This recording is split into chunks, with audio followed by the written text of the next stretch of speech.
Good evening. Today is September the 23rd. This is a regular session of the School Board Trustees, School City of East Chicago. The place is School City of East Chicago Administration Building, 1401 East 144th Street, East Chicago, Indiana. This is also being shown via live stream www.scec.k12in.us. This is a meeting of the school board in public for the purpose of conducting the schools corporation's business and is not to be considered a public community meeting. I know you all have been sitting for quite a while here, and I must apologize for that, but I want to give a word of condolences to one of our school board trustees. So he has a loss in his family today. We just learned about it. So can we just take a minute of silence for that?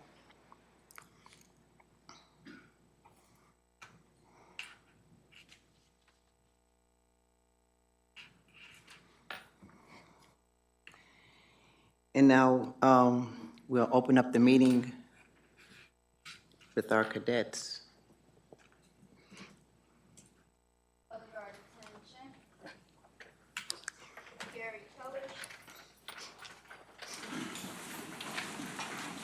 Forward march.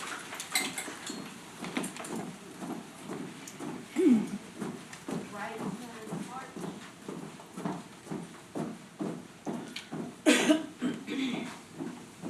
Hold.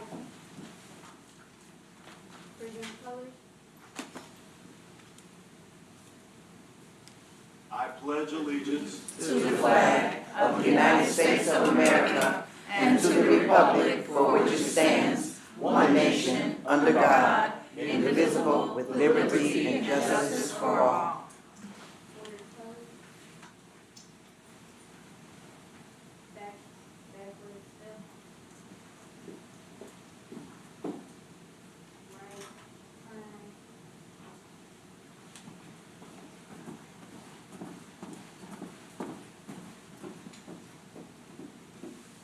Color guard hold. Color colors.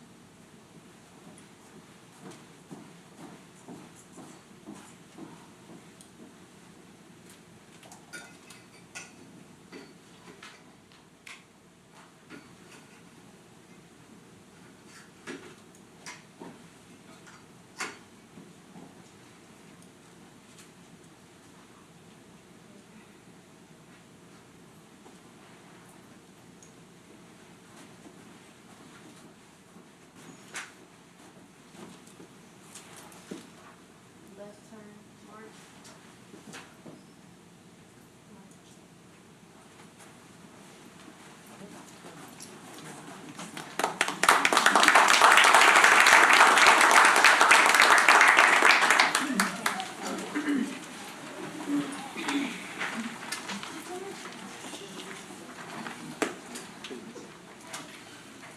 Now we open up the meeting for the budget. Oh, roll call, please. I'm sorry. Roll call. Madam Secretary, roll call. Trustee Gomez. Trustee Smith. Present. Trustee Rodriguez. present. Trustee Taylor. Present. Madam President Gibson King. Present. Now we open the meeting up with Mr. Steve. Good evening. My name is Steve Dalton. It seems every year about this time we get to see each other. We get to see each other twice, once in September when we talk about the budget for the first time and we ask for public comment, which is required by law. And then we'll wait a month, and in October we will ask for the board to approve the budget for 2026. I wanted to go over some brief numbers. It's not fun to listen to a bunch of numbers in a public presentation, but I'll at least summarize what is already out there on the Form 3, which is the first document I'm going to pull up, which is a little bit small, so I think I can probably make that bigger. Where do I make it bigger? There it is. How's that? This is what's already on Gateway. It's called the Form 3. It was the notice to taxpayers that said, here's the intended and requested budget, $3 million for the debt service fund, $29 million for the education fund, $15.8 million for the operations fund. The two funds that receive property taxes are the debt service fund and the operations fund. So the current tax levies are reflected, as well as the requested tax levies. You'll see an increase in the debt service fund. It goes up 67%. That's because we just issued bonds for more capital projects. The school corporation cannot afford to do long-term deferred maintenance projects or capital projects within the confines of the operations fund. So we have to borrow when we are taking care of buildings with deferred maintenance, taking care of expansions, remodels. You all know, you probably know better than I do, the needs in the buildings. So we do borrow once in a while. We try to hold that tax rate as level as possible for the good of the taxpayers and for our circuit breakers. I thought it might be interesting to look at, or at least one of my staff did, so I thought I'd include it. Be interesting to look at what your levy has done over the last 10 years. Some might say that you have a lot more money. Some might say you have a lot less money, but I can tell you, you have about what you had 10 years ago, and you're trying to operate the school corporation with about the same amount of money that you had 10 years ago. That's tough to do. And the reason it's been tough is that circuit breakers have increased substantially. Circuit breakers are the protection for taxpayers. They keep homeowners at 1% and landlords at 2% and businesses at 3%. And circuit breakers have increased. Why? Because tax rates have gone up. Not yours, not the school corporation's tax rate, but the other tax rates that are part of the stack. The county, the township, the library, the other entities that are part of the same tax rate stack that you pay in.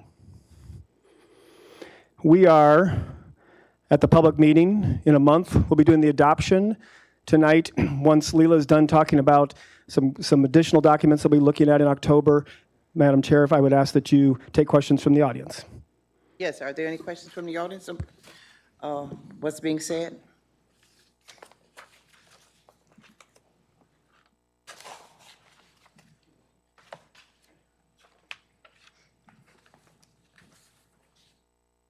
So I'm gonna reflect on the capital project budget that we're proposing this year. I'm proposing capital projects in different areas of the district. The main area of the district is Central High School, which is a lot of money a part of the capital projects. And that is Central High School HVAC unit, and also we're going to restructure Central High School doors. We've been trying to do that for the last couple of years, but we're moving forward with it. We're going forward with the upgrade of, and I do get a lot of comments about this, is the landscaping of our district. We're looking to upgrade the landscaping of our district. Looking to total remodel of Lincoln's cafeteria because it's small and the floor needs to be changed out. It's the original floor when it was Field School, so I'm looking to replace that. As everybody know, we have a total of 3 pools in the district. We have 2 of them that's down. Central's is up, and we're trying to remodel Central's pool to sustain 1 pool here in the district. We have a request from most of all of our elementary schools that we upgrade the elementary school auditorium. So we're going to try to move forward in phases for that due to the fact that our central HVAC project is going to be a little bit more. So we're going to try to do phases. Maybe 1 year remove the garbage. Next year we'll go into removing the chairs or reupholstering the chairs. Next year we'll go into doing something different with the stage. I do believe last year we replaced all of the drapes in every auditorium here in the district. Sorry if I did not, but I do believe all of them got it because we took care of that one. Fire panels, as y'all know that our fire panels are under Siemens control. Siemens control is really hard to get a hold to here in this area. So we are this year moving forward with updating our fire panels due to the fact that we need to make sure we're in compliance with state and city fire department. Something that's been requested for the last couple of years by the teachers here in the district, and that's the taking of the carpet out of the classrooms. So that is going to also be done in phase per school, per needed. We're not going to replace it with carpet. We're looking at either going with a laminate floor or going with a epoxy floor. Depends on where the classroom is at. So that's the capital projects for this year. We're going to move over to the bus replacement for this coming year. So due to the constraints of finances in the operation fund, which is the property tax fund, we're gonna spread out replacing buses. So this is basically my wish schedule, and this is my capital, my bus replacement schedule. So as of right now, for 26, we do have a new minibus coming in that we know of. And then we also went out for we went out for a grant, and we have one full-size 72 passenger coming in. As we go into the next 3 to 4 years, our minibuses need to be replaced, so I am prioritizing replacing the minibuses. So it's easier and more accessible for our sports teams to get around instead of taking out a full 72 or 62 passenger bus. So within the 27, I'm looking to replace 2 minibuses, and that'll give us a total of 3 brand new minibuses here in the district. And we'll hold on to whatever else is working, but if it's not working, we're gonna let it go. It's kind of hard to send our teams out in those buses and not really guaranteeing if they're gonna make it. So that is a top priority of replacing those buses. Then we'll go along to replace, due to state requirements, certain buses have to come out of the fleet at a time. So then we're gonna move into 28 to 30, at least replacing another 4 66 or 72 passenger bus for us to get through. Do I have any questions? Yes, ma'am. I'm sorry? Yes. An air conditioner. The chiller that's on here for block, is that replacing something that's not working, or? Yes. On to the No, repairs that have already been done? no, it's replacing something that's not working. Which area? I took care of the high school. You have to go see the high school, it's beautiful.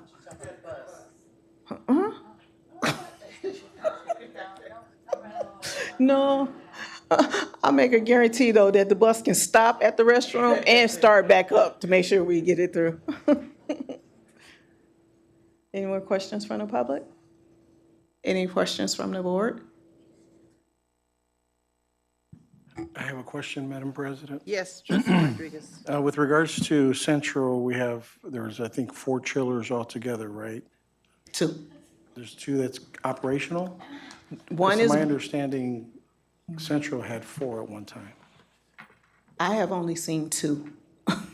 Now, if there is additionals there, I have not seen them. One is brand new and one is functioning well. But we have one that we just put in at the beginning of this year. Now, I do have the new plans for the HVAC units at Central. I will review those plans to see if there is actually 4. But I do know I have seen 2 chillers. And the chillers and the blowers, right? Is there a difference between the chillers and the blowers? Yes, Just the things that are moving the air, yeah. yes. Your blowers is what's pulling in. The chiller is what's balancing out the water to keep it cool.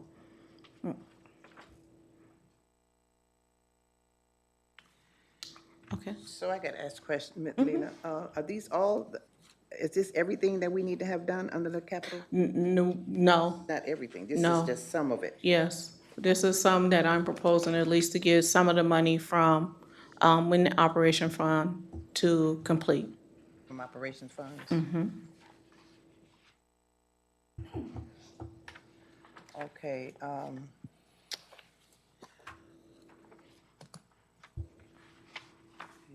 okay, Okay? thank you.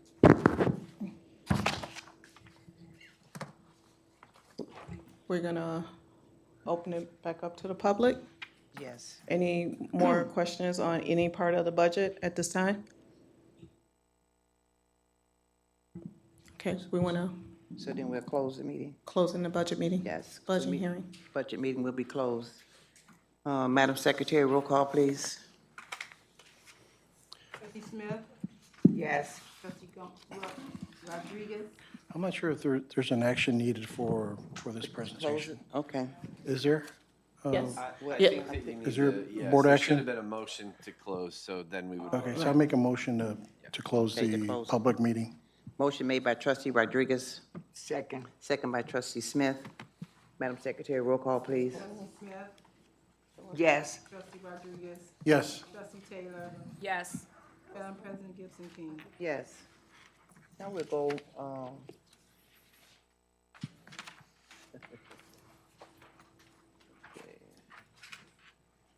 okay, now we're gonna open up the meeting, our meeting here, and, can I get a roll call, Madam Secretary? Open the meeting? Trustee Smith. Oh. Gotta make a motion Yeah. first. No, it's a, no, it's a Then we're roll just call. gonna It's roll it's a roll call. call for Just- attendance because for we just started a new meeting. So Thank you, Yes. thank you. Trustee Rodriguez, Yes. trustee Taylor, Yes. Madam President Gibson King. Yes. Now we'll go to, our mission statement by Superintendent Dr. Burnett. Good evening. The School City of East Chicago educates and empowers every student through aligned instruction, meaningful partnerships, and differentiated practices to ensure success in life, college, career, and civic engagement.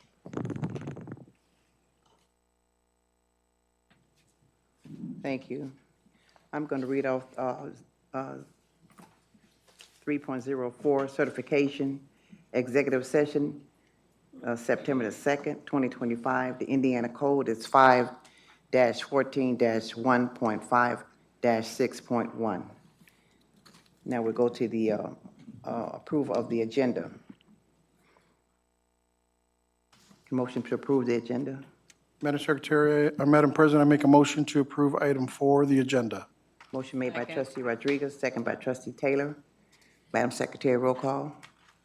Trustee Smith, Yes. trustee Rodriguez, Yes. trustee Taylor, Yes. Madam President Gibson King. Yes. Administrative report, 501, Superintendent Dr. Burnett. Thank you. This is my report for September 23rd, 2025. I'm excited to announce that East Chicago Central High School has an official state graduation rate. I'd like to ask Principal Brown and any of his staff present to come forward. Our official graduation rate is 90.0%.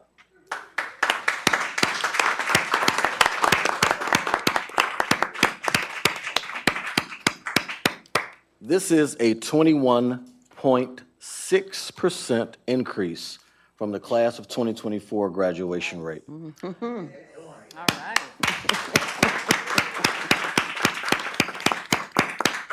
Hats off to central staff, the administration, and especially our school counselors for all the hard work that they've done to make sure that our students cross the stage. We are well on our way to meeting the state goal of 95% by 2030. Thank you, Principal Brown.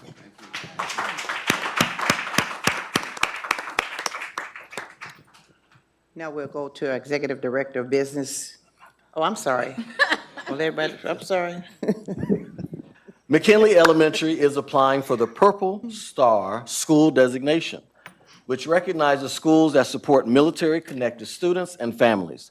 As part of the application process, the board will need to review and sign the Military Families Resolution.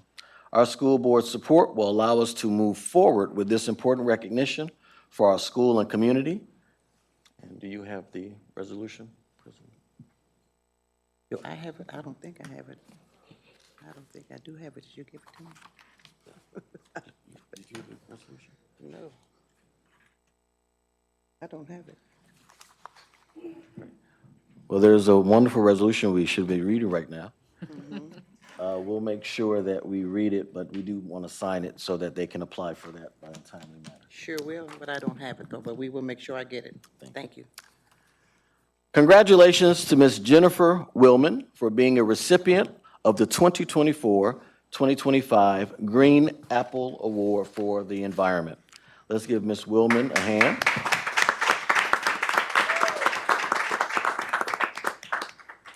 And we want to recognize Harrison Elementary School.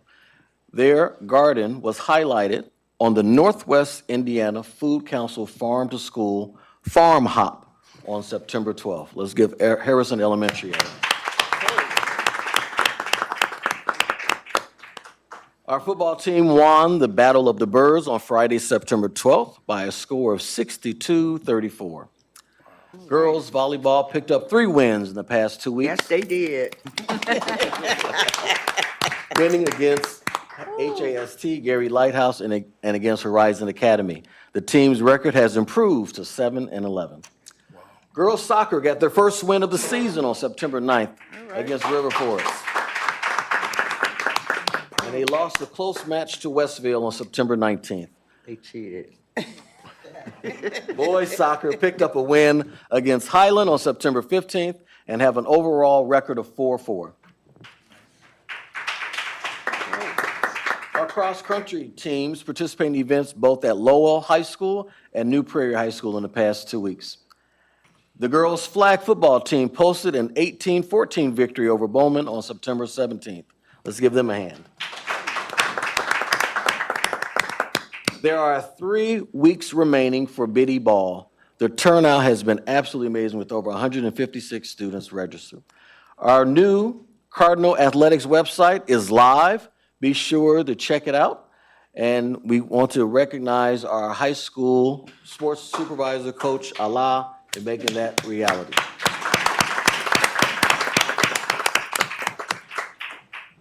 Our school, City of East Chicago School Board of Trustees earned the following recognitions at the 76th Fall Conference of the IASB and the IAPSS.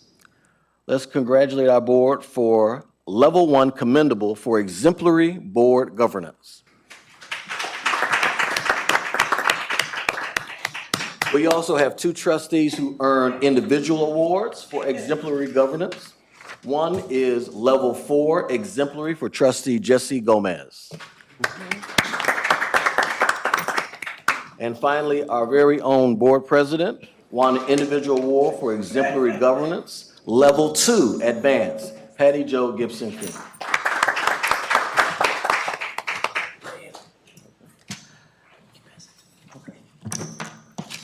And I'm going to use Ms. Simmons' time. Thank you. Oh, thank you. Our freshman average attendance rate is 98% as of September 17th.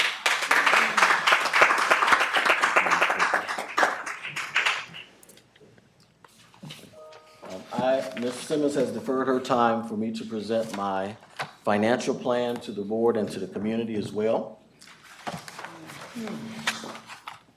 The board has in their packet, I will walk you through your packet.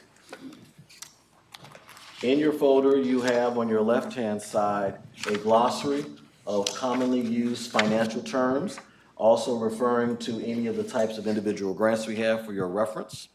You do have a hard copy of the packet, this presentation.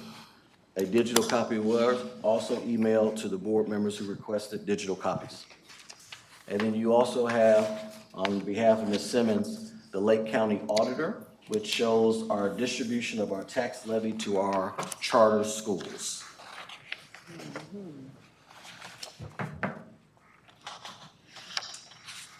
All right. Securing our financial future.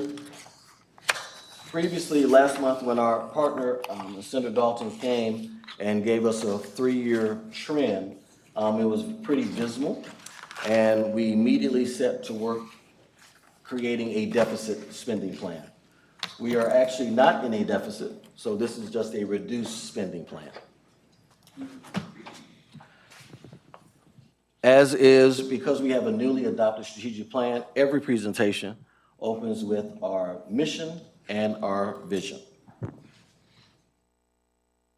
The School City of East Chicago educates and empowers every student through aligned instruction, meaningful partnerships, and differentiated practices to ensure success in life, college, career, and civic engagement.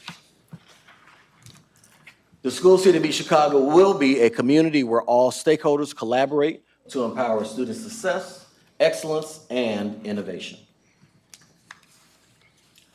So very briefly, we will do a financial overview, discuss legislation impacts, and our plan for the future.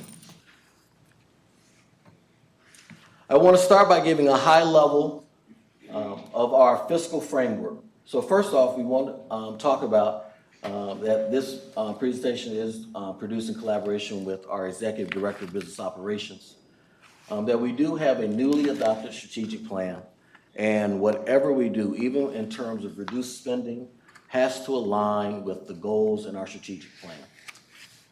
I also want to share that as we approach any of the reductions in spending that we have to do, we approach it with a classroom last rationale. That means whatever we do, the classroom is the last touch. That means that whatever services or staffing, they are protected until the very end. So you will see a lot of non-essential or non-student facing programs and or personnel that will be addressed first or primarily. And then finally, we want to be proactive. So right now, we are okay. But as our financial future is projected, we anticipate somewhere having a shortfall of collectively $2 million within the next 3 years. And so in order to do that, we don't wait till the year where we are $2 million short. We start moving towards making sure that we've addressed that shortfall now. You can probably click through all of them and I'll address all the core values on one slide because I think it's, yep, there.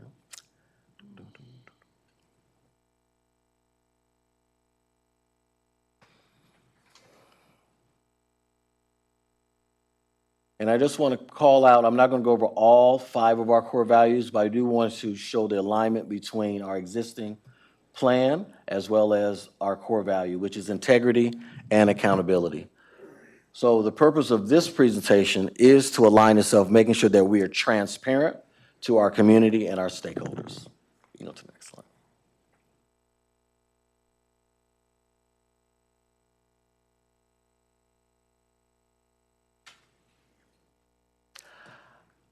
I do want to do a few minutes just briefly on our budget overview, even though we have just sat through our budget hearing.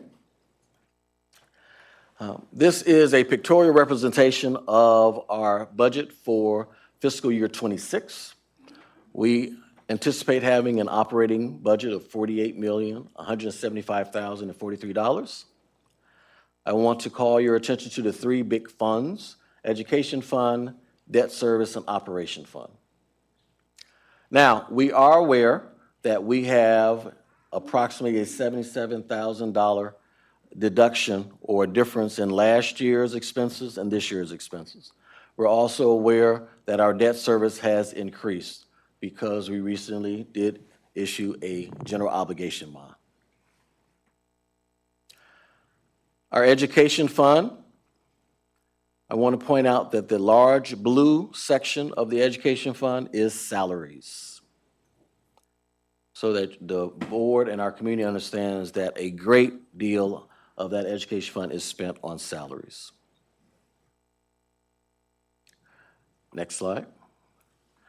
Our operations fund, as we recall or stated previously, we are about $77,000 less in terms of net of what we had from last year and this year, or $350,000 less in revenue from property taxes. We'll go over that a little bit later. That large green section of our operation fund obviously is salaries. Our next slide. And debt service, again, is the money that's set aside for us to pay back our general obligations bonds. I do want to take a minute just to talk about grant funding. As I've been in contact with the board, we have been sort of holding off on what are our next steps until we've received all of our allocations. So we do have all of our allocations in, and now we're able to see the big picture, so we didn't prematurely make missteps. That largest chunk of money is our Title I. That is our largest federal grant. You'll see our next largest will be our IDEA grant, which serves our students with special needs.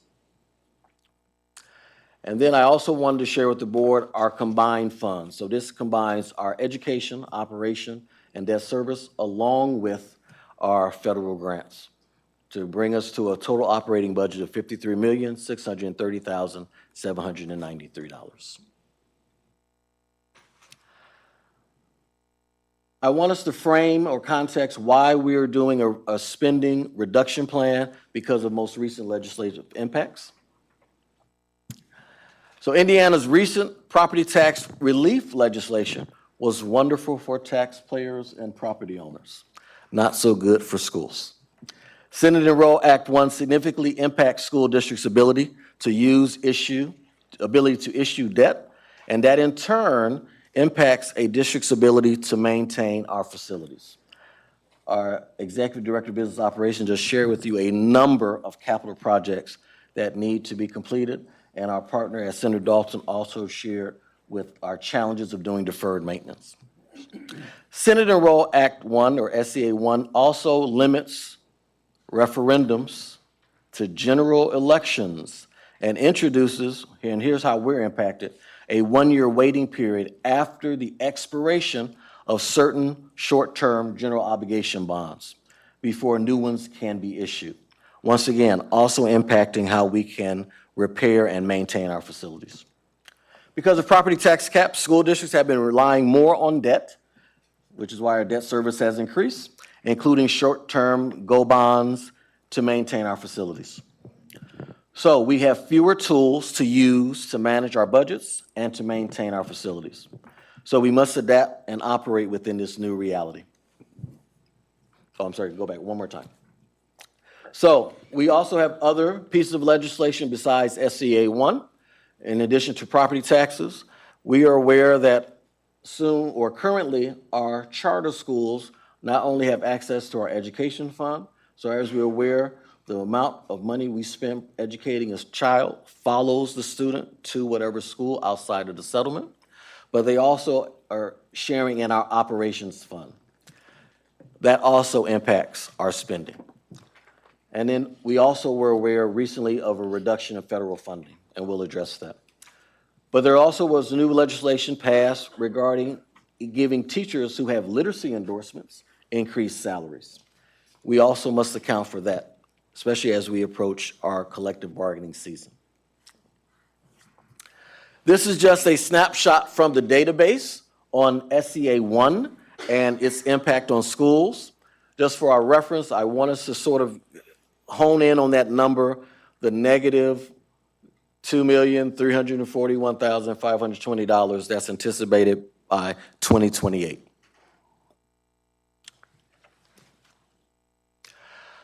I wanted to share all of the pieces contributing to this. So I wanted to share the tax levy that's distributed to charter schools for two reasons. One, that is $372,000 that we do not see. It is taken out and it is distributed to taxes, distributed to our charter schools. We have been very proactive in making sure that we're going to get our students who are in our settlement back in the school city so that money comes back to us, but that's a concerted effort. Our next slide. And then I also wanted to show actually the actuality of our grant funding. So yes, our grant Title I, which is our largest federal grant, we received $135,000, less of that this year. We received $12,000 approximately, less than Title II. But our Title III funds did increase this year because now we are earning $122 per English learner student, which helps us support that population. And our Title IV also did decrease to $1,900. So our net loss is $127,547 in grant funding. So with the charter school money being distributed, with our operations fund loss from last year to this year, and then with the reduction of federal funding, we are trying to operate with approximately $850,000 less. And that, once again, is contributing to the $2 million. So here are some things that we started doing. We have started some very low-impact budget cuts. So we've reduced administrative salaries. We've not filled vacancies. My apologies to our school buildings because we have not filled vacancies, both in paraprofessionals as well as security. We are filling vacancies if they are a sped para, just so that our community is aware. But over the next 2 years, we have to sort of at least balance that number that I showed you on the previous screen. And so some of that will be a reduction in force of certain certified positions or a reduction in force of non-certified staff. I also want to show or share with you a sample building cost. So we have salaries at $1 million or $1.6 million, $202,000 for electricity, almost $20,000 for gas, and then all of the other specific line items that go to every building, the water, the trash, building repairs, et cetera. So this building costs approximately $2 million to operate. So now let's talk about what we're going to do to address this context. So the next 3 or 4 slides are recommendations for cutting the budget or reducing the spending. You will find that most of these we are currently doing. We are putting a hard number next to them so we can actually realize our cost savings. So as I stated previously, we've implemented attrition. So if someone retired from a position or resigned, and as long as it wasn't a student-facing position, we have not filled it yet. We have frozen hiring for certain non-student-facing positions. That's approximately $200,000. So some of those positions, such as security or non-sped paras, are in that category. We've reduced or we've challenged our offices and our departments to reduce operational spending by 10%. This was shared with our staff at the end, or our leadership team at the end of last year, in anticipation for the budget cuts for this year. So, and if we steady go on that almost $500,000 operational spending reduction, we will also help shore up that gap.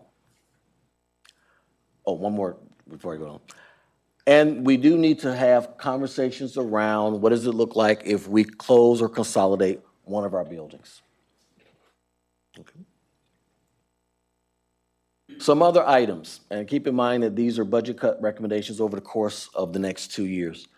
Once again, we mentioned a reduction in force for grant-funded positions, reduction in force for other non-certified positions, revising or realigning the salaries of administrative staff.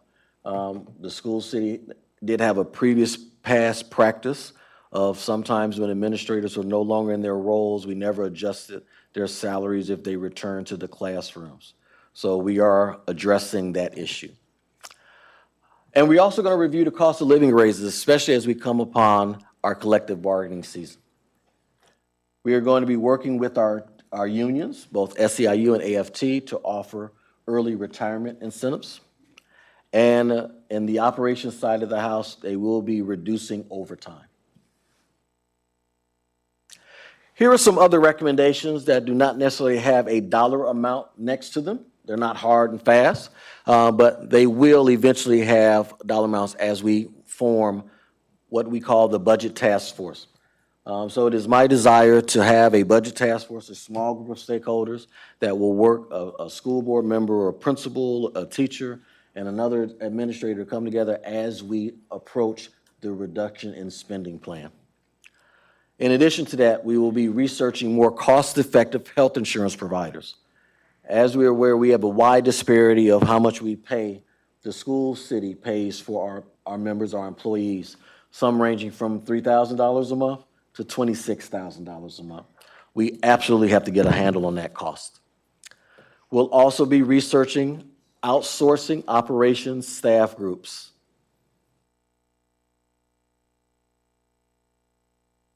Including looking at if we reverted back to having self-service for our food service programs. We will continue to monitor class size and audit Our team did a great job at the beginning of this school year, auditing classes and collapsing some classrooms. When we audit class sizes, it also means you might have to reopen a classroom. So sometimes class size monitoring doesn't mean we always shut down and collapse. It means we evaluate, and if there is a burdensome class number, we might have to open another section. Some of the things we're going to do are systemic. We need to improve our practices and our procedures between our administrative departments, such as accounts payable, human resources, and federal grants. We will be establishing, as is a practice of most of our peers in the state of Indiana, a budget section on our website, and that aligns with our ability or desire to be transparent. We will also be applying for competitive grants to shore up the funding losses that we're experiencing, including the school improvement grant. And we will be implementing a 4-day work week for the summer of 2026. I'm mentioning that now, so all of our bargaining units are aware that we're implementing a 4-day work week for summer of 2026, with the hope of seeing reduced utility costs in the summer. Okay. And this last slide is just a summary of most of the numbers and figures we've had throughout this presentation. And so this is, concludes my report, Madam President. Well, thank you, Dr. Bonet. That's very good.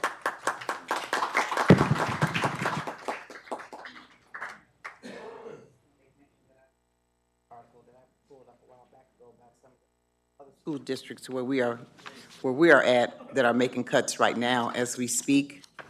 They're even talking about referendums and what have you not. So we got to take this real serious. So thank you, Dr. Bonet. Are there any questions from the board that want to speak about anything about that other than myself?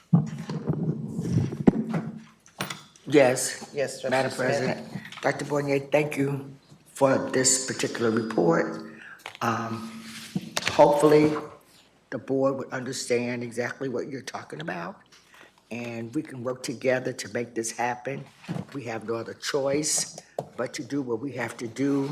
It's not our fault. I'm not gonna call anybody's name because they'll block us off of YouTube, but, thank you. And as a community and as a board, it's not our fault. It's not the district's fault. It's other people's fault, your legislators and all of them. So I'm just letting you know that we're going to work together, not only, the board, we're gonna work together with Dr. Bournier to do as much as we possibly can before we have to make any moves, not only just with Dr. Bournier, with the union, and it's gonna get kind of rough for a minute, and people are not gonna understand, but understand this. We are living in a very, very peculiar time right now, and everything is iffy. Everything is iffy, whether you're in the school district or whether you're working in corporate America, everything is iffy. So with prayer and working together as a community in this district, I think that we'll be able to hold out until Okay, thank you. we get the funding that we need. So let's all work together. Let's stop complaining and let's all work together to make the common good of this district work. Thank you. Thank you, Trustee Smith. Okay, I'll read this at the end. Okay. So now, we will go to, our consent agenda. Are there any comments from the audience about the consent agenda? Oh, you want to talk about that? Oh, go ahead, I'm sorry.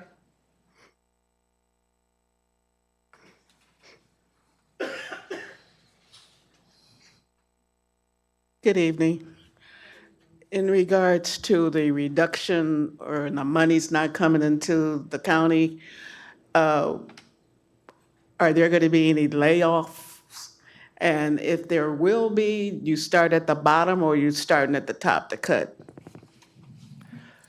If I may, that is regarding the phrase that I used earlier called the classroom last approach, which means that we cut everywhere else before we hit to students. And so that includes administrators as well as administration, non-student facing positions. That means we leave the teachers alone to the very last. Okay, thank you.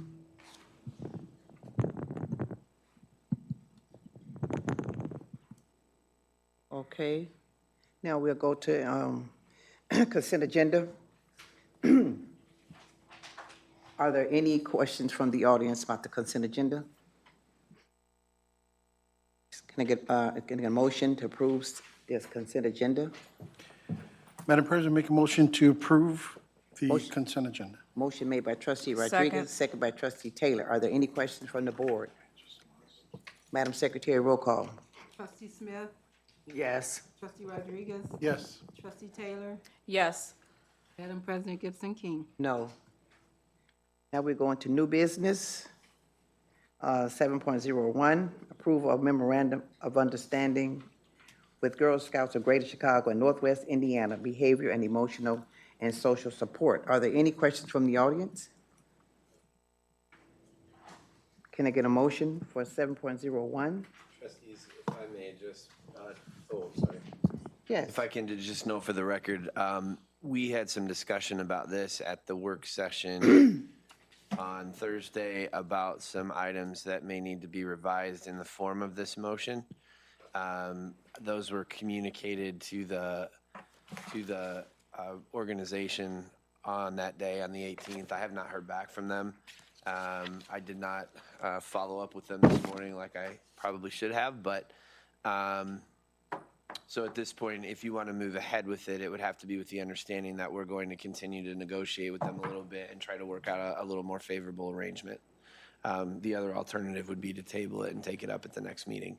But I just wanted to advise the board of that because we did talk about some changes and I have not heard back from the organization yet about their thoughts Can on you that. refresh us on the changes? What were the changes? Yes, there was a indemnity provision that essentially was one way. I felt that we should include some language in there that, to the extent that if there's harm caused to someone by one of the Girl Scout staff or one of their people in our building, that they have some responsibility for that, for the actions of their staff and personnel, their leaders, the people that they train. And also, we had talked about this MOU as it's drafted is drafted to be kind of between the Girl Scouts and one of our elementary schools. I think it's Harrison. And I think that I'm not convinced that a school within a corporation can do that independently. I think it has to be with the corporation as a whole. And then the understanding that's in the MOU is that this is for provision of services at Harrison. So then we had talked about, if other schools want to do that, we would do a separate agreement or just one that says, now instead of, services being provided at Harrison, they're going to be provided at Harrison and McKinley and, wherever else. So those are the two things that I So which one are sent we over to you. pursuing? What's that? You said something about doing it as a corporation as a whole, or Just the individual. all the other schools may have to pursue their own MOU. So which one are we pursuing? Well, I think that regardless, how do I say it? I guess regardless of the number of schools that have an active Girl Scout program in them, there would be one MOU with the corporation, and it would just name whichever schools are participating for that year. So right now, the only one I'm aware of is Harrison. I don't know if there are others that are having aspirations of doing this or not, but I just think that regardless of if it's one school or all of the schools that have an active Girl Scout program, the MOU needs to be with the corporation, and then it needs to state within the document, these are the schools that are participating, these are the host sites, these are the places where we're doing this, yeah. So is there a way we can make a motion to approve this particular contract as amended to identifying the corporation instead of a specific school? So what we have done, what I've had boards do in the past is approve the the MOU subject to our ability as board council to negotiate satisfactory terms of an MOU. So it's kind of, you're approving it in concept and then kind of leaving us to work out the details. And if we're unable to get to a point where we're happy with it, then we would report back to the board and the board would reconsider its approval at that point. I don't know that, typically we kind of reserve those for the ones that we're fairly confident that we're going to be able to work out. So I don't know that I've had a situation where a board has done that and then we've had to revisit it. Typically, it's just a matter of getting everybody on the same page, but I can't recall a time when the board approved it subject to our ability to negotiate something and we weren't able to work it out. On a more contentious issue, I might say don't do that, but this one is fairly positive, so I think if the board's generally in support of it, I would be pretty confident we can get something We're together that saying works. yes. Can I interject, please? This is not a new program. It's been in No. existence already. So then I make a motion to approve item, I'm sorry. 7.01. Yep, 7.01, also amending, allowing the council to go ahead and intervene on the specifics that he mentioned earlier. Second. Motion made by trustee Rodriguez and second by trustee Taylor. Madam Secretary, roll call, please. Trustee Smith? Yes. Trustee Rodriguez? Yes. Trustee Taylor? Yes. Madam President Gibson King? Yes. Now we go to 7.02, approve of ESS staffing agreement. Are there any questions from the audience?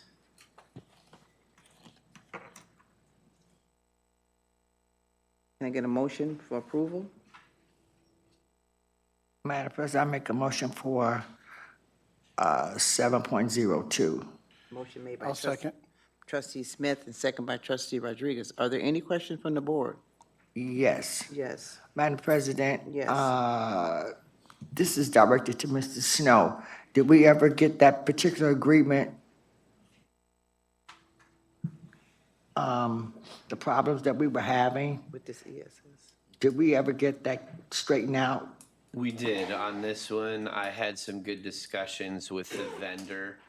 I believe that they approved of all of the changes that we proposed. So in terms of what was discussed previously, the provision is there that the substitute staff are employees of the vendor and not of the school corporation. If we choose to use them, then the vendor is responsible for doing the staffing, doing the work. It's essentially outsourcing it, as Trustee Taylor had mentioned the other night. It is it's an arrangement where the school will provide a list of staff that we've used in the past to the company, and they can vet them and take them through their process so they can potentially add those people to the pool of available substitutes.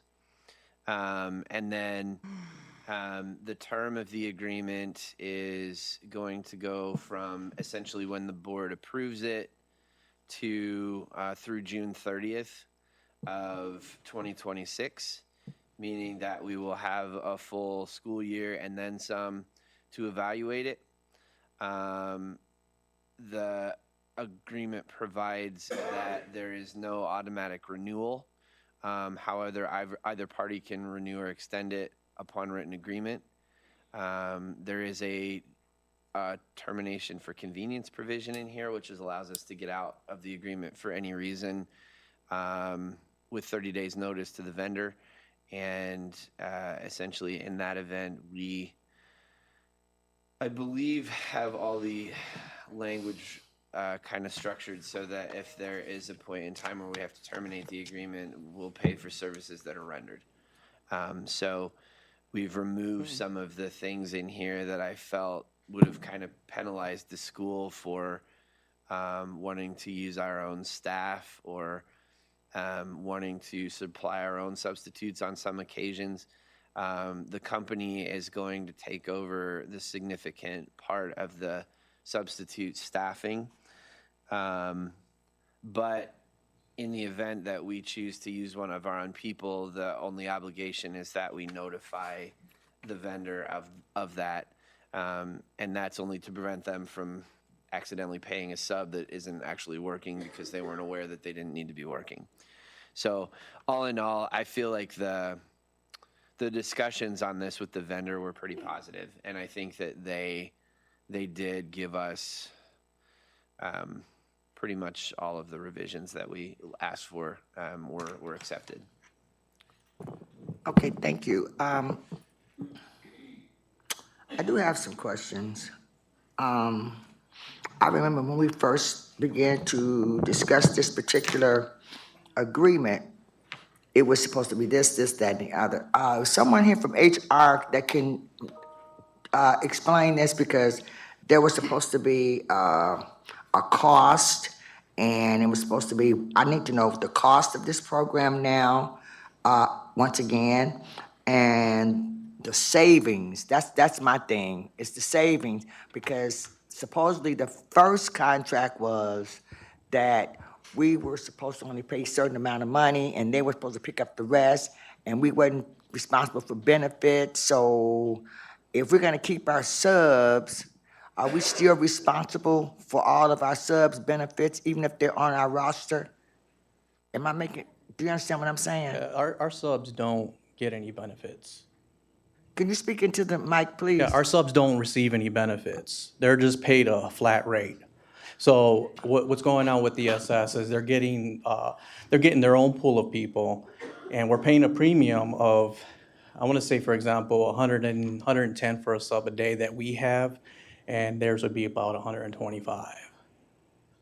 But they would be handling all the employees. They'd handle the workman's comp, any benefits that they offer their people. We wouldn't have to worry about any of the subs. Okay, thank you. This might be out of order. Ms. Simmons, can you help me with that? Are you familiar with this? I think the question. Okay. So I think the main question that is being asked right now is, are we going to have employees on our side? Or are we going to have the ESS employees? Is that what I'm hearing? Yes. No. Yes. No. But yes. All subs are going to come through ESS. All subs. We're not going to have subs listed in ASAP. They are going to ESS. We have to filter through ESS. If we're putting a subcontractor in, it would be like we're fighting against ourselves if we handle subs and they handle subs. Correct. So what the Attorney Snow was saying is that we can give them our pool of our names that we have. Those subs can go apply through ESS and come through it that way. But as far as us having subs on ASAP, what is ASAP? No, we will not have subs on ASAP. It would strictly go through ESS. Is that what I'm hearing? Okay. Yes, so our permanent subs will have first. No, they don't. You don't know. They have to go through ASAP. ESS. ESS, I'm sorry. ESS. It's a lot of But they will still be on the roster for, They will because have to those be- are permanent like subs that we know that'll come in. They will have to be hired through ESS. Really? Yes. So they have to go through a whole They hiring? have to go through ESS. A whole hiring? Yes. So if we're gonna keep some subs here and some subs there, I don't understand what would be the purpose of the contract. Because that would be us just managing our own subs again. So our subs all will have to be at ESS, go through ESS, and then ESS can assign them to our buildings. Sure. Yeah. Okay, ASAP is what we have right now. If I call off, I can go to ASAP and pick my sub. I have the whole list of subs are there, so I can pick my sub. Will I be able to pick the sub I want with their vendor? Yeah. We can always ask. Yeah, then I don't have to worry about it. I know the sub already that we already. Yes, have but that's with yes, that sub has to go over to them to apply over on their side. Yeah, they have to apply on their side.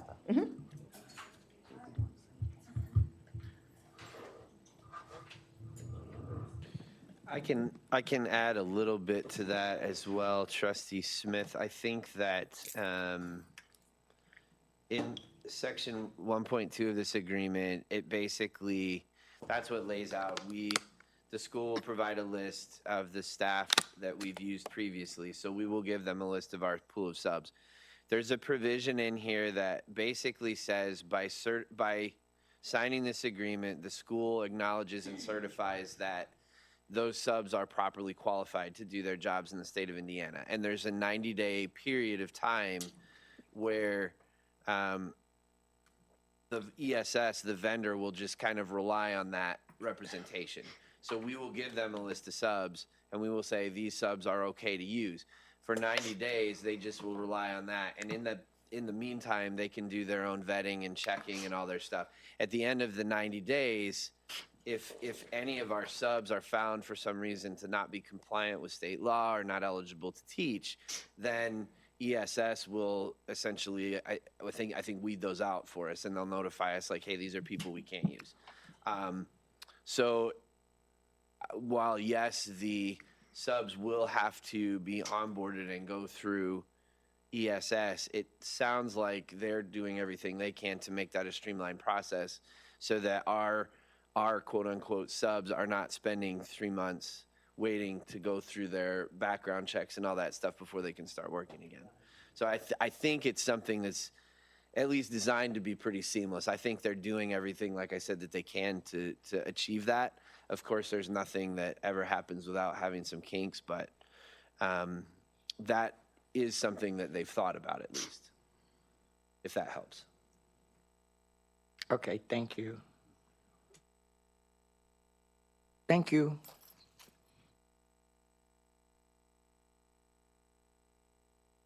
We get a motion already?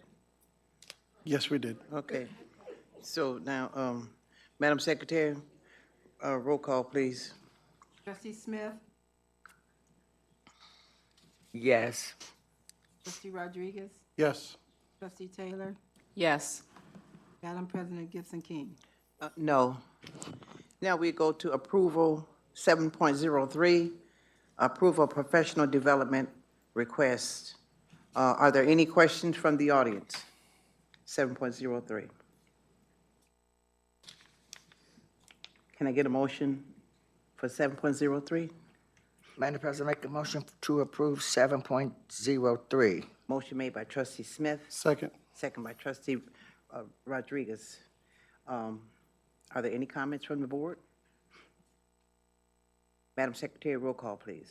Trustee Smith, Yes. trustee Rodriguez, Yes. trustee Taylor, Yes. Madam President Gibson King. Yes.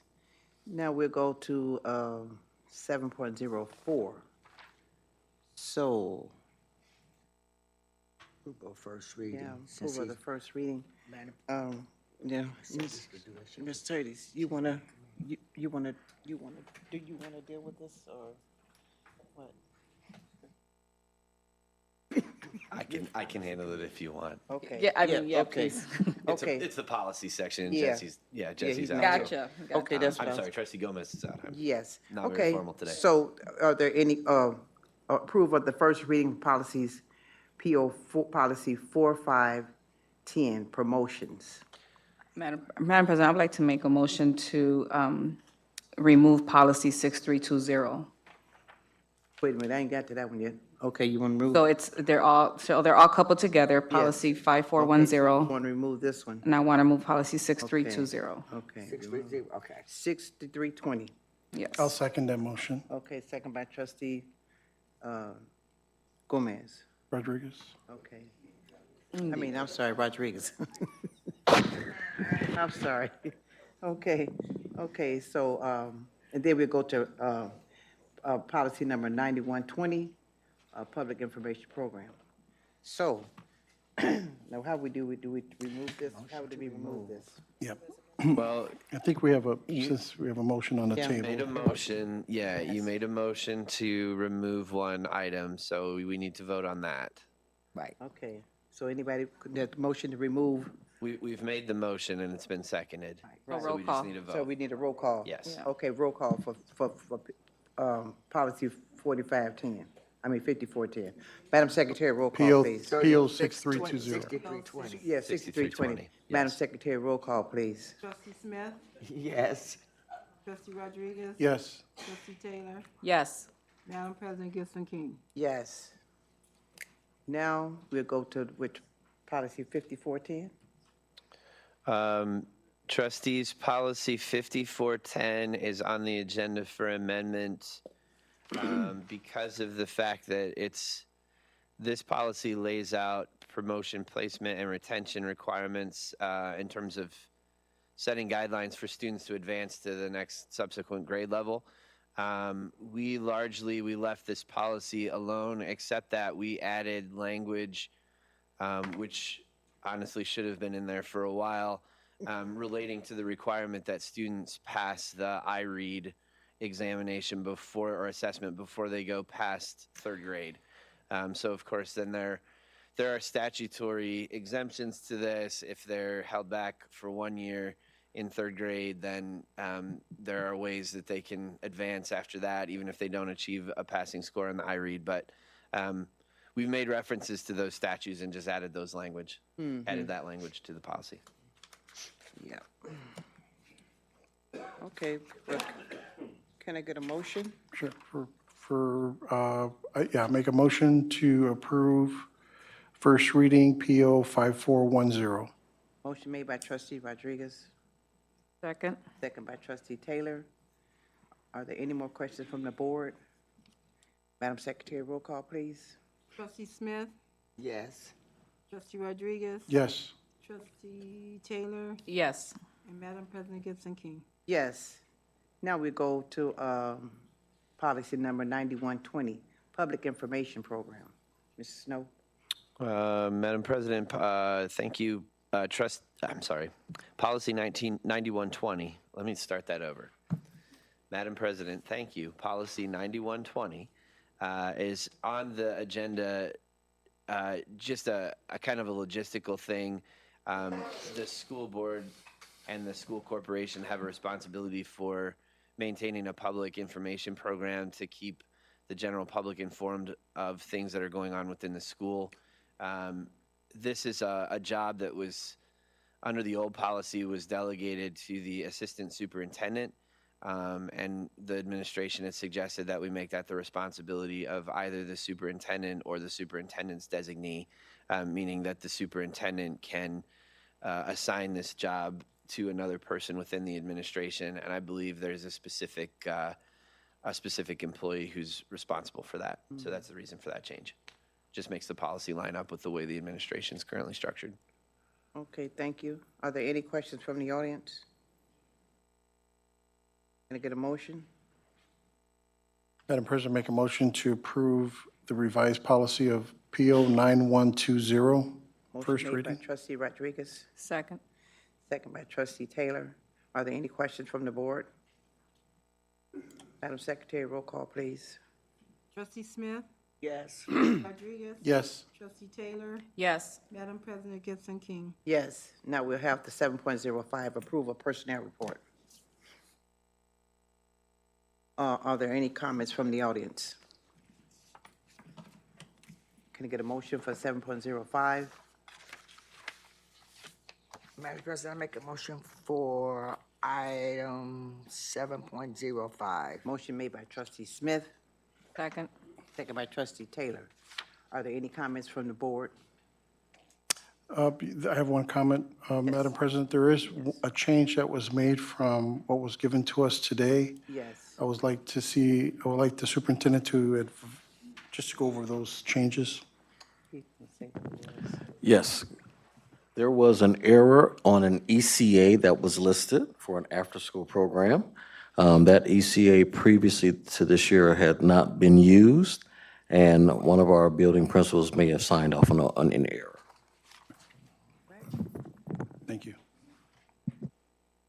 Dr. Bonet, could you please tell me which page that is? If it's on the right personnel report. Yep. So it was removed. What page, you know? Let me see your report. My I don't pages even are know not- which one to give you. It's at the top of the ECA report. Oh, Keep going, one more. ECAs. Okay. Y'all need to not do it. Madam President, Yes, Trustee Rodriguez. Mr. Superintendent, can you tell us what ECA, that program that it was? So originally it was listed as orchestra, Here it is, right here. and then it is at the top of the second page of ECAs, which is page 8. But it was removed. It was listed as orchestra at the middle school. Thank you. Right, so it's a different one. And what number was that? I'm sorry. Okay. That's fine.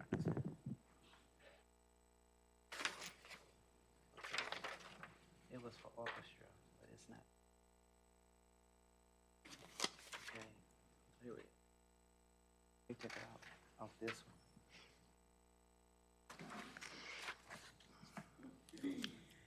Okay, are there any more questions from the board? Okay, Madam Secretary, roll call, please. Trustee Smith, Yes. Trustee Rodriguez. Yes? Trustee Taylor, Yes. Madam President Gibson King. No. Now we'll have our public forum. Mr. Snow?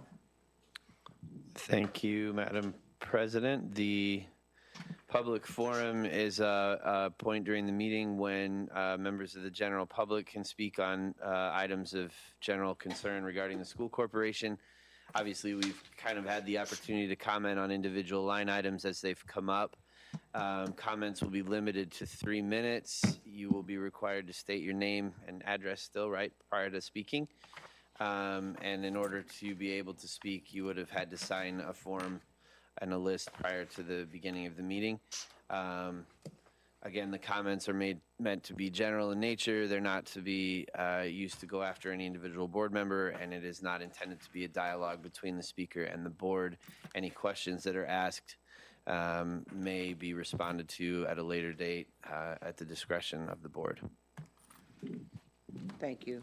Madam Secretary. Thank you. Our first speaker for tonight is Ms. Princella Askew.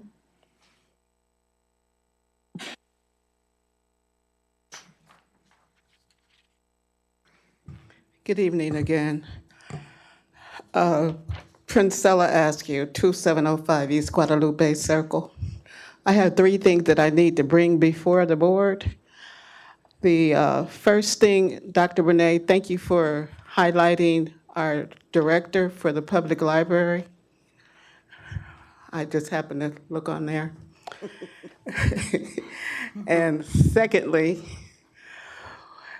in regards to the conferences that you attended these last week or whatever, is there any way that you could let the citizens or the community know what you learned or something that you could bring back to let us know how our monies were spent and how it's going to come back to help our students?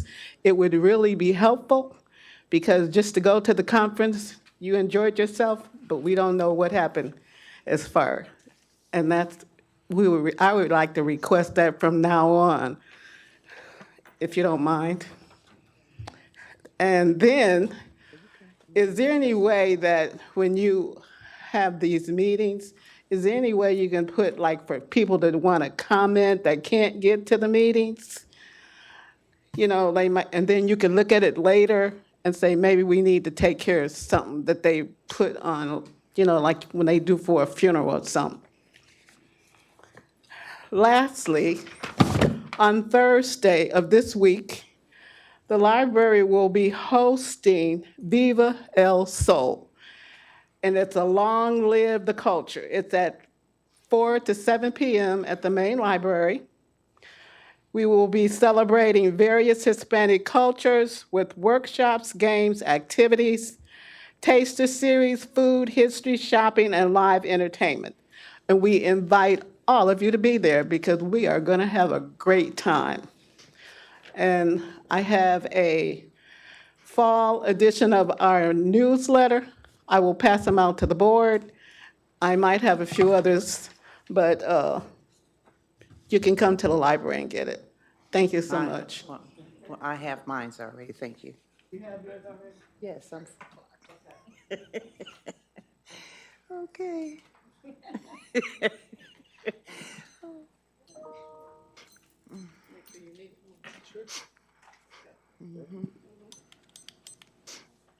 We stay busy at the library. Yes, we do, we're friends. All right, as she passes that out, I will call Ms. Helen Steinbeck.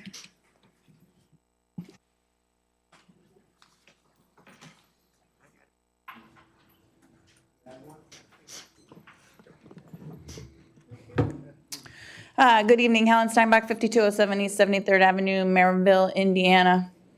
As I approach the microphone, thinking back to some of the messages and things that I've received from my fellow teachers who are working hard.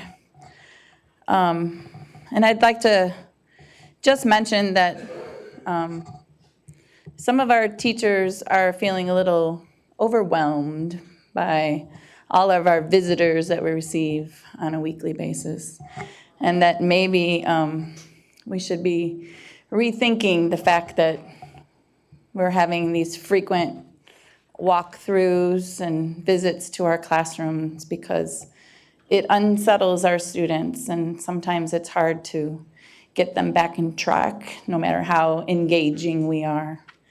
And some of my teachers are feeling like we're being watched, and I don't think that's necessary for any of them right now. So I just want to call attention to that. Not sure if the board is aware that we're doing this on a weekly, sometimes daily basis. And I want to give a shout out to Mr., I know I'm not supposed to mention name, to our band director who brought his troupe out to Chicago State University, and I know some of our administrators and board members were there, and I'm just so excited for him and for all of the students that got to participate, because it was, from what I saw in the videos, it was a really good experience for them. I just want to ask you a question about what you said, the visits. You say that frequently, or that, how often are these visits? Well, I'll use myself as an example. Yes, go ahead. Last week I had a visit in the afternoon, or no, in the morning, where two administrators were there, my principal and another administrator. And then my principal came again on Monday. Obviously, I'm getting feedback right away, and it was for different things, but that's just my example. I know that visits at the high school are being done maybe a little bit more frequently than that, not quite sure. And sometimes the people giving feedback are not administrators. So I'm not quite sure how that's working, but that would be something that I would like to bring up with Dr. Bernay and Dr. Anders. Okay, any questions from anybody else? Okay. No, we not. Okay. Anybody else? Call the No, next come up with person. the next for the board. Yeah. Okay, next speaker, we have Ms. Taikio Wright.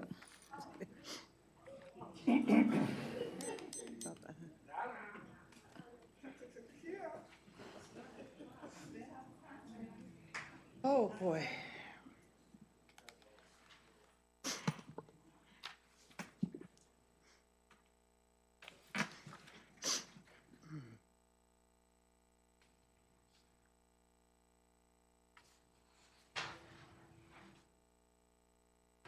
I brought my book so I won't forget what I want to say. Could you speak it to the mic, please? Oh, yes, okay. Taikio Wright, admin building, okay? So my question, it's a question and a comment, I guess. And it's basically just piggybacking on the professional development. So being that the board has made the request, my question is, should the staff continue to put in conferences, being that now at you all's request that is 60 to 90 days, which are now being denied. Then once they are denied, they have to wait 30 days to come back before the board to see if they will be approved. By that time, now this is for me, because I deal with the professional development. That's why I'm coming to the podium, okay? By this time, the conferences is just being about over. So they have lost flights, registration, fees have increased, flights lost, et cetera, depending on the conferences and where they are going. And I'm asking this before we move further with more conferences being put in. Because at this point, we now have the info. We have to let the staff know that they are not approved to go on these conferences, and they have to cancel their reservations, registrations, and all of that. So I'm asking this because as I stand here, I have received 3 more conferences. So before I put it on my PD and I bring it before you all, I don't want it to be that it's turned down for whatever reason. Then we have to go back and say, okay, you all have not been approved. Then we have to wait 30 days in order to bring it back to see if it's going to be approved or denied.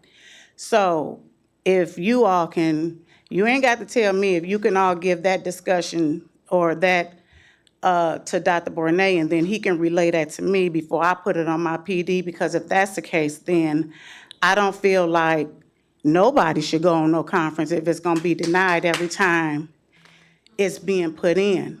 Because like I said, flights, people, and then if that's the case, people are saying, well, I'll pay for the reservation or I'll pay for the flight out of my pocket, then we're gonna get reimbursed. Well, ain't no sense you gonna do that, because you ain't gonna get no money, you're not gonna get reimbursed back. So what either way is you go, you still gonna be denied, because who told you to go? The board said you can't go, so what you gonna pay for it out your pocket for?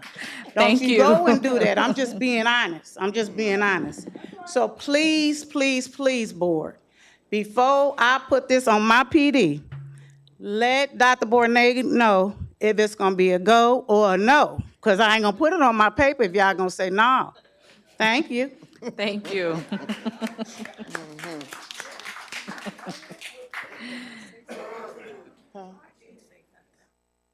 Next speaker, we have Mr. Kenny Monroe.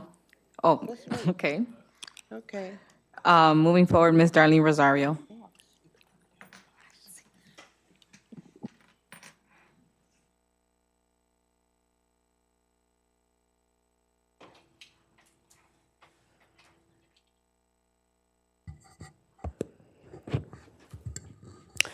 Darlene Rosario, Reese, 3731 Drummond Street. I come tonight because the administration continues to overreach in everyday classroom life and personal boundaries, and it's unacceptable. This pattern of behavior undermines trust, disrupts instruction, and it intimidates educators who should not have to defend themselves for doing their jobs. And I will be direct, so this is for me. First, do not, and I ask kindly, to not interrupt my classroom with irrelevant emails. On September the 9th, I addressed licensures, EPs versus professional educators, and the next day I received an email that mischaracterized my remarks, implying that I spoke about supplies and procedural steps that I never mentioned. That false reframe threw my whole entire day off and forced me to defend myself while teaching. Please do not put false words in my mouth. It is demeaning, it's unprofessional, and it's unacceptable. Secondly, please stop calling teachers me at home when I legitimately call off sick or take personal days. In earlier of this year, in servicing, in a decade of service, This is the first administration to demand me to return back to work because I called off. Just because you saw me in the neighborhood. I was off for a medical procedure, so let me be clear. So the words is coming out of my mouth. I had stent placement in February and took off for 5 days, and nobody called to say, let the cat out the bag, how you doing and are you breathing? But I took off May 14th and 15th, and I was called at my home implying that I had broken some potential protocol and that I needed to come back. The answer was no. But that caused me to have great anxiety, sleepless nights, and it impaired my ability to teach. Please respect my privacy. Thirdly, my private associations are my business. I grew up here, I live here, and many people I know work in and around this district. Even if I talk to members of the board, these are on my own social life and my own term, and it's past 3:40, which is my contracted time. If friends, neighbors, or officials discuss donations or local matters with me in a personal capacity, that is my business unless I explicitly involve the district. Please stop implying impropriety where none exists and stop treating community relationships as suspicious by default. So let me be clear about the consequences of continued overreach. This culture of micromanagement, the misrepresentation and personal intrusion derives excellent educators away. And if you continue to behave like a hostile, overtaking oversight body, checking personal time and altering my statements and policing my community relationships, you would erode the very professional and goodwill that sustain this district. Please, I'm asking you again, do not repeat these actions. Correct the record about September the 9th. Please correct the record again for May the 14th and the 15th. I am suggesting that all private contacts are subject to this administration scrutiny. It has been 4 months since that incident, and I do not desire a meeting. I do not even want your apology. The best way you can show reform is don't do it again. President Gibson King, may I approach you with some material? Yes, you may.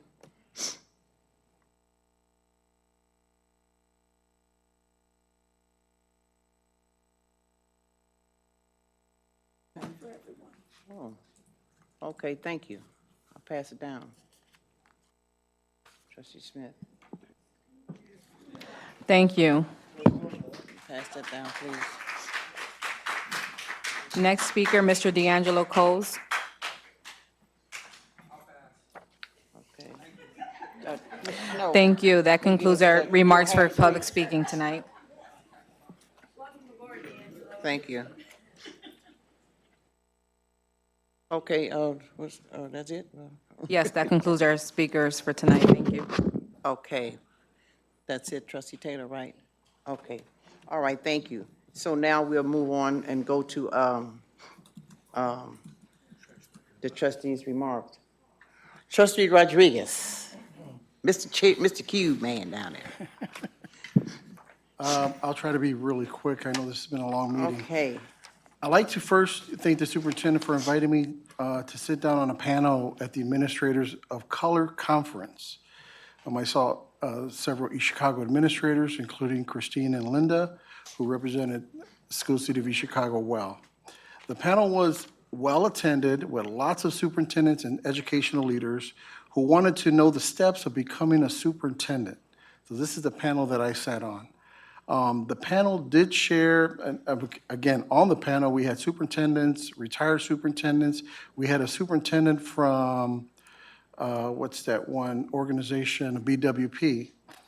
And of course, you had me, a board member, who gave, perspectives for superintendent to look for in terms of interviews and superintendent-board relationship. Had the opportunity to also mingle with several other superintendents throughout the state of Indiana and educational leaders. It was very well attended. Next, excuse me, this thing just got. Next was a 2025 CUBE conference, which was held in LA, California, sponsored by the National School Boards Association, as well as Council of Urban Boards of Education, which I chair. Not sure what to say about that conference, but I just want to sum it up in 2 words: powerful and inspiring. This conference in LA not only was a success with over 900 school board members across 43 states, I had my first national luncheon keynote, which I felt very comfortable knowing that my colleagues were there and that the crowd was cheering me on. I also had the opportunity to showcase East Chicago School District on a national platform, which of course I had help from my cheering squad, Trustee Smith and Trustee Taylor, as well as Trustee Gomez. The superintendent and the assistant superintendent did a wonderful job on their breakout session, talking about East Chicago's history, student support services, and the upcoming Old Cary Gosh partnerships, and turning it into a multi-hub for students and families. Shortly after the conference, I had the opportunity to attend the ISBA conference as well. Now, keep in mind, these were 3 conferences in less than a week and 2 days. Of course, the ISBA stands for Indiana School Board Association, did upfront the cost of my hotel as well as conference fees, including the National School Board Association, so I want to give them thanks for that. It was well attended, and more importantly, it was one of the conferences that does teach you a lot about professional development as far as a board member services, and how we conduct our behavior to our administrators as well as the faculty and staff. That's the, let me see. I did miss the parade, which I felt very sad about that, because I did get in about 12 o'clock. I had a layover in Denver, and there's just a lot of problems there. But I do want to thank the UBM for doing another outstanding parade, as well as the participation from our students, our faculty, and staff as well. And again, I think I saw on Facebook, I saw the athletic director on his little go-kart running around, chasing people. No, I'm just kidding. Thank you, and that's the end of my report. Okay. Okay, thank you, Trustee Rodriguez. Trustee Smith. Good evening. Am I on? Okay. First, I'd like to say congratulations to all of our students in Cardinal Nation for all their accomplishments. Congratulations on all of the athletic awards and all of the activities that they have participated. I'd like to thank Central High School for bringing up your grades, your graduation. I'd like to say congratulations to all. I think we're on a move. It takes time to get where we have to go. It didn't take 15 minutes to get to fall behind, to move up, but it took 15 years. I'm saying it backwards. It takes a while for us to move forward. Something that has been in the past for 15 years is not going to happen overnight. So with the community working along with the board and the superintendent and the administration, we can move forward. It might not seem like a lot to you, but to us it means a lot. Second of all, I like to say that every time we go to a conference, I come back and I give a report. Last time, Dr. Yanders gave a full-fledged report with the video. This year, we went to CUBE. I'd like to congratulate Trustee Joel Rodriguez on such an excellent speech. We have the video. In next board meeting, hopefully we'll be able to present it. But I want to say this. I was so proud of Dr. Yanders and Superintendent Bournier. I've been to a lot of conferences, and I have those clips too, so all of those are gonna be put together, and you'll see a presentation. Since you all think maybe we just go just to mess around and have a good time, no, we go to really learn and engage. Second of all, they did such an excellent job. I've been to seven conferences, and this is the first time that a presentation was given and there were a question and answer. The audience was so into Dr. Yanders and Dr. Bonier's speech and all of the things that East Chicago, where we're trying to get to and what we have done, until it was like a question and answer. Matter of fact, it was only supposed to be, 1 hour, right? And it lasted 1 hour and 35 minutes. Am I right, Ms. Taylor? And so that's the first time, and I mean, they hit it. They were on point. They were on point. So I have to give kudos to them. You'll see the video. Second of all, other than Trustee Rodriguez giving his fantastic speech, and Dr. Yanders and Dr. Bonnier giving their fantastic speech,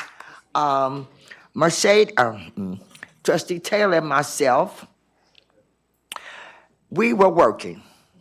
Now, whether you know it or not, there are things that's done behind the scene that you probably will never know until it is manifested within this community. I like to say that Trustee Taylor, she met Mr. Y'all know I never get nobody's name right. So the man with the big hair. Okay, anyway, so while she was doing that, I'm engaging with the gentleman with the rapper with the show. I mean, it was phenomenal. It was absolutely phenomenal.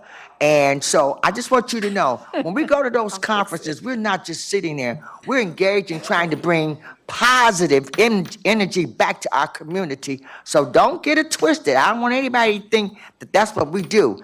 We are actually engaging in other districts and other states, trying to figure out how can we bring this to our district. So, and it's not only just a financial thing, it's a learning experience for us. As a matter of fact, I had 3 superintendents, board members, wanted to take a lesson leave from me. Sure did. No, not gonna happen. But I just want you to know, Trustee Taylor, I'm proud of her. She got her mission accomplished. I'm still working on mine, so when I ask you for some money, I need some money. Because things cost money, and to get things done, and to get them done right, to enhance and to motivate our district and to help our children go to the next level, things cost money. So I will be raising money, and Trustee Taylor will be doing also the same thing. So I just want you to know, we're not there just to have fun and games. We're there actually working, and we're hobnobbing and trying to get things done. So I can't say what everybody else do when they go to conventions, but I know what we do. So I'm just letting you know, it's not a plaything, because all day long you're sitting in sessions trying to bring positive information back to this community. Not only Dr. Yanders, but Dr. Bonnier, myself, Joelle, all we're doing is trying to bring things back to this community. Now, listen, we went to Compton. I watched from 7 years ago, from Compton, when they first began to restructure their district, and to go back and see what we saw, it was phenomenal. So if Compton can do it, why can't we do it? And they were worse off than we were financially, even back then. So when the community come together, instead of being separated and divided because of this race or that race, it's not about race, it's about kids. This school was so awesome until we got off the bus.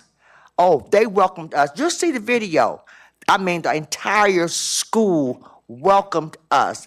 They had band.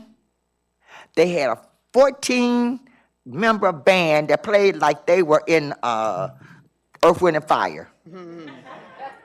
They had cheerleaders, pom-poms. They had gifts for us. They treated us like royalty. they showed us things that we have, but we just don't work them because we always complaining about what we don't have. You can have anything. You can have all these things. CTE program.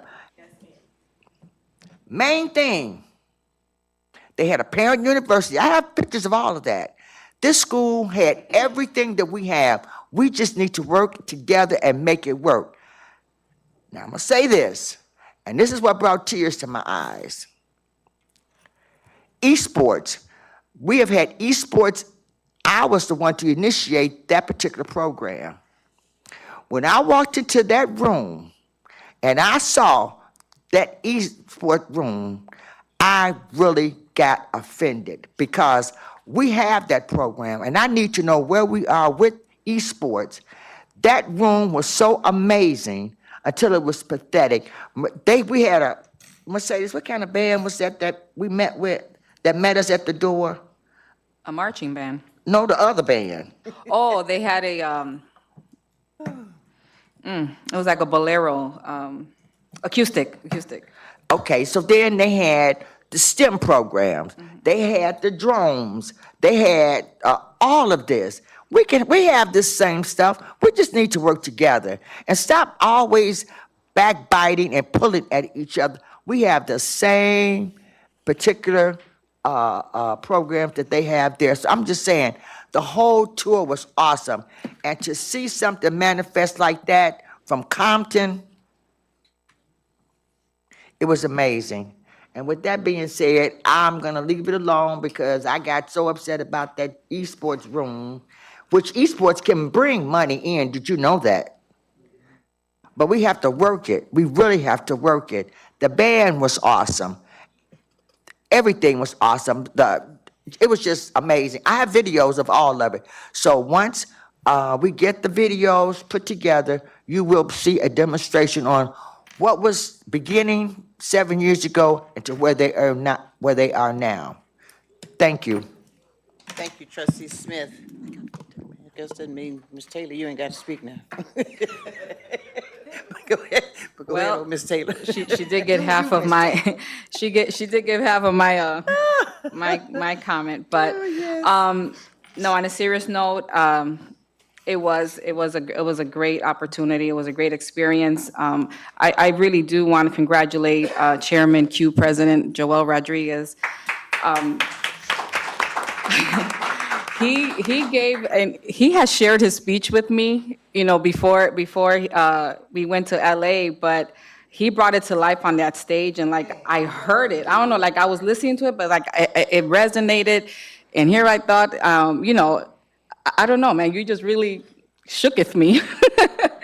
But thank you for representing us well. I was very, very proud, and yeah, I was the one hollering in the in the audience. I also want to take a moment to shout out Dr. Bornay and Dr. Yanders for doing a phenomenal job representing and presenting our story at the CUBE conference. The presentation was engaging, it was inquisitive, and many of those individuals there took our information because they wanted to use us as resource. But just bringing that story back to life, brought tears to my eyes. She shared a video of the news report when they went to West Calumet for the lead, when they had the lead situation. Yeah, I'm a Calumet girl, 4956 John Quill Lane. So it did bring tears to my eyes, so thank you for that. And like Trustee Smith said, I did have the privilege of meeting with the one and only Colin Kaepernick. But his big heart and vision for bringing AI to our children is what really captivated me, what captured me, because we need to future-proof our children's opportunities and their future. AI is not going nowhere. AI is here. I was speaking with Coach Ala the other day. He's already introducing AI tools in his marketing class.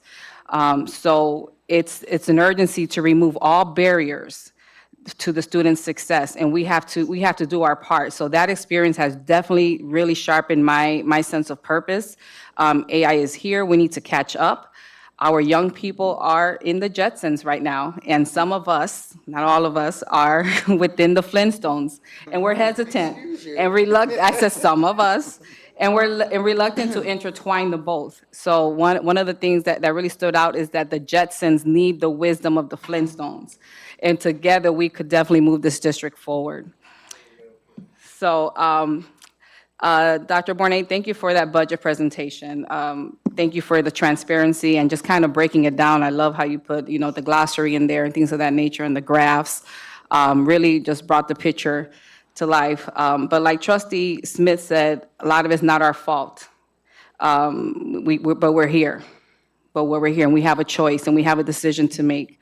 And a lot of those decisions are also, a lot of those decisions are on us to be mindful enough to not contribute to the deficit of it.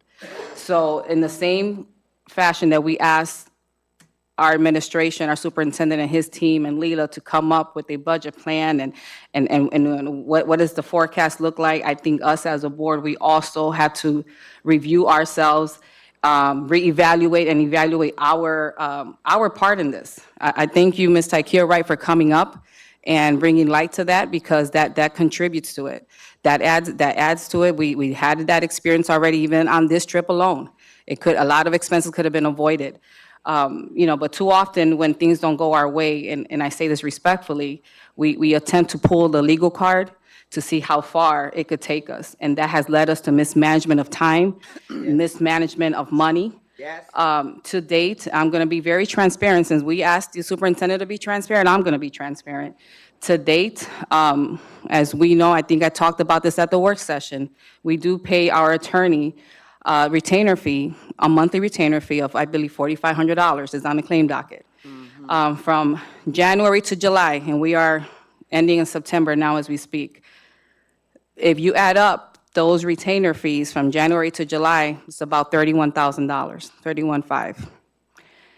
However, every time the board will makes a request to our legal team to seek out information that we could possibly be seeking out ourselves outside of what's contracted for them to do, those incur charges. Those are added charges. Every phone call, every legal document, every research, every HR job we ask them to do, every finance job we ask them to do. So up to date, aside from those $31,000, $98,340 have been incurred on legal expenses that could have, I think, been prevented. I know they could have been prevented. So I just want us to be mindful of that too, because yes, you guys saw our financial outlook. It does not look good. What do we do as a board to make sure that we do our part? To hold ourselves accountable, to not add to that deficit, to use our time wisely. We had a 4-hour work session, 3-hour work session, and we've been here 2 hours tonight. Not too many items were on the agenda. So, so what do we do on our part? So I just want to caution us, and we're going to be meeting soon, having a retreat soon, and we could, plan all this out. But I just really need to put that out there because I committed to be transparent. I committed to be on this board with integrity, because we could sit up here and say the board says, the board requests.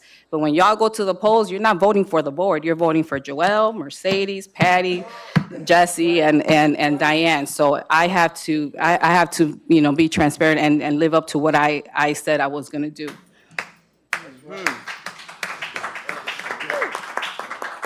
I will continue to ask, how can I bring additional resources to our district? How do we meet students where they are? And how do we as a board create moments that spark a movement? And above all, if we want respect, we must be willing to give respect. So whatever we expect from our superintendent, his administration, and his staff, we must first demonstrate it ourselves as a board. It begins with us. We set the tone, and our actions should model the standard we want to see throughout this entire school district. And really quick, congratulations to our marching band. It was beautiful to see. It brought tears to my eyes because I've been advocating for that band to come back since I've been on this board. And I thank you, President Gibson King, for that sudden sparked interest in bringing that band back. But I mean, what got me excited is that now I should be seeing them on the football field pretty soon. Am I right? Okay, Yeah, and so basketball too. that I'm excited for that. Seeing them on you know on the football field and just being one huge experience because that's how it was. Those football games, those basketball games was one huge experience. You had the band, you had the dance, you had the flags, you had the game going. It was, I mean, just an experience, a Cardinal experience. So I'm really excited for that. Biddy Ball, I attended this weekend. That was a great time. Those kids, man, they're some little beasts. So I encourage you guys to come out and just support Biddy Ball. They got about 3 more weeks to go, I believe. Next week is a game too. Yeah, this weekend it's going to be held at Block from 10 a.m. to 4. So go grab you some popcorn, get you a shake or a smoothie or something, and just come support Biddy Ball. And lastly, durante este mes de la herencia hispana, honremos con orgullo nuestra historia, nuestras raíces y riqueza cultural que nos une. Que nuestra herencia nos inspire a construir un futuro lleno de unidad y oportunidades. During the Hispanic Heritage Month, let us proudly honor our history, our roots, and the cultural richness that unite us. May our heritage inspire us to build a future filled with unity and opportunity. Thank you so much. Thank you, Trustee Taylor. Ooh, well, I'm going to try to sum up everything that I need to say here. First of all, our board has been very busy a month of September. We have been doing a lot of things. We've been on conferences. We've been active. We've been researching things. We've been doing a lot. They were in California. Some was in Indianapolis, such as myself. So we do have a tendency to come back and bring the information back to the board, to our community, things that we have learned. But I want to expound on some of the things that were said here. A lot of things that were said here, we've been a board ever since 2013. So a lots have happened. So, but right now, as a board, what I'm trying to work towards, and with the rest of us, I would like to think that we're trying to get on one accord. A lot of dollars have been spent, a lot of dollars have been wasted before I even got on this board. And now you are hearing of these things right now. Maybe you may have known these things, but now you're hearing about these things. And a lot of these things things needed to be corrected. We have to do a lot of correction of things that has happened over some years, and that's going to take time. So I would like to think that this board here has put a lot of things in place. We're moving forward with a lot of things that have to happen. Some people may not like it, but it needs to be happening for the better of our district. Yes, we are going to have to do some cuts here and there, but those things are going to, and it's not just only East Chicago, it's cuts across the whole globe here, I'm going to say, okay? So with that being said, these things that we are speaking of now, these things did happen. It didn't, and I'm not accusing anybody of anything, but it did happen. Now, it might not happen on my watch or Mercedes' watch, but we are here to straighten out these things and try to make the community well aware of what has happened here with our community as far as people getting paid salaries. We are overstaffed. We are so top-heavy in staff. We have somebody that have to answer for everything in this district, and we only have 3,000 kids in our district. That don't make no sense to me at all, and I keep saying that. It makes no sense, but it keeps on happening. So Superintendent Dr. Bonet asked of me to give him a report about our strategic plan. I gave it to him.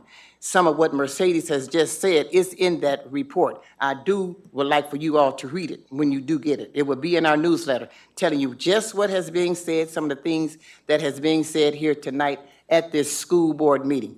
And one other thing I'd like to say, I'd like to thank everybody of my board, Dr. Bonet, those ones that were that went out and came back with information to bring back to our district to empower you all to do better.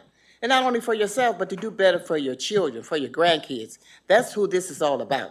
So I would like to read off something here that I was part of. We've all been a part of something. California, right? Yes. California. Yes. Mr. Q, President. California, Indianapolis. Mr. Bonet, California, Indianapolis. I went to California for one day, a delegate. But I also went to Indianapolis. Indianapolis, yes. I forgot where I went. Yes, but anyway. But I got so emotional. But what I want to do is, I want to read off something that our community was so excited to see. We had our Hispanic parade, which is always beautiful.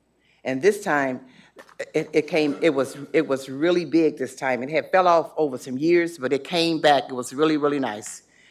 And it made me remind me of how our community can thrive and come together as a community, as a one. So with that being said, we also here with the Super Bowl 25 Marching Band Festival, which was September the 20th, 2025. Mr. D. Murphy, the music band teacher, and his students were invited to participate in the Super Bowl 25 Marching Band festivity with 11 other Chicago Land High School and Middle School programs. This event took place at the Chicago State University on September the 20th. 39 Central High School students practiced and participated in the inaugural Super Bowl Marching Band Showcase. They marched 8 blocks before the performance started. And they were the only representatives from Indiana. They got acknowledged. And not only were they from Indiana, they also represented well. Chicago State University offers students to receive a student scholarship in the first year. In the first year, the scholarship is free if they choose the university. So I would like to thank Dr. Bornay, our superintendent of schools. I would like to thank Mr. D. Murphy and all of his students and their parents. I would like to thank our athletic director, Mr. Gordon. I'd like to thank our bus transportation, Susie and Leela Simmons, CFO, Mrs. Leslie Yanders, assistant superintendent, and Mr. Clay, our counselor, Mr. Clay, who is our counselor, Dr. Ray, and our chaperones was Mrs. Williams and Mrs. Rosanna Reese, and the bus driver was and we had Mr. Aubrey, who was the bus driver. I'd like to thank our school board of trustees as well. But I also like to let Mr. Dr. Bonet know that I was told that Rich South was one of your schools, and they participated in the band as well. So what I would like to see if we can put together a video of all the events that took place where we can just showcase it. Maybe one day that'll be our whole meeting, you know, and that way everybody don't have to be sitting sad. You know, you can be glad and watching on the screens and what have you not. But I want to also make mention that I'm going to be meeting with the foundation, okay? And I would like to have Mrs. Daniels, Mr. Gordon, if possible, Mr. Bonet. There are some dollars that they would like to put together so that we can get for our students. I've already talked with them. They need to have a list of things that can be done to get some dollars from the foundation. And Dr. Bonet, I would also like, if you don't mind, to write them a letter, the foundation, because of the scholars that they give our children on a daily basis. And one other thing, I would like to see if we can bring the college fairs back to our gym. We can do that? The college fair. Yeah, it's coming back? Okay, I would like to see that too, because right now that's being held at Bishop Knoll. So they want to come back. They don't understand why they have to go there, but they want to come back to our school district. So with that being said, now one more thing, I do have the resolution. And then we will let you all go. Would you like to read that, Dr. Burnett? Because I done got too emotional. Thank you. School City of East Chicago, resolution in support of military families, September 22nd, 2025. It's the 23rd. Whereas today, over 1 million Americans are bravely serving in the United States Armed Services. More than 19,000 Hoosiers have actively served their nation away from home. And whereas over 20,000 children in the state of Indiana are members of military families, and whereas students who have parents in the military may experience 6 to 9 different schools during their K-12 education. And whereas frequent moves, family separations through deployments, and reintegration issues present unique challenges to military families. And whereas the School City of East Chicago is committed to meeting the unique needs of all students, especially those of military youth, therefore, be it resolved, the School City of East Chicago offers our gratitude and support for all military personnel, their families, and veterans. Resolved, the School City of East Chicago will establish a trained point of contact at each building to support military families. Resolved, the School City of East Chicago will make every effort to connect military families with the resources they need. Thank you, Dr. Bonet. So now we will, ask for a motion to close the meeting. Madam President, I make a motion to dismiss.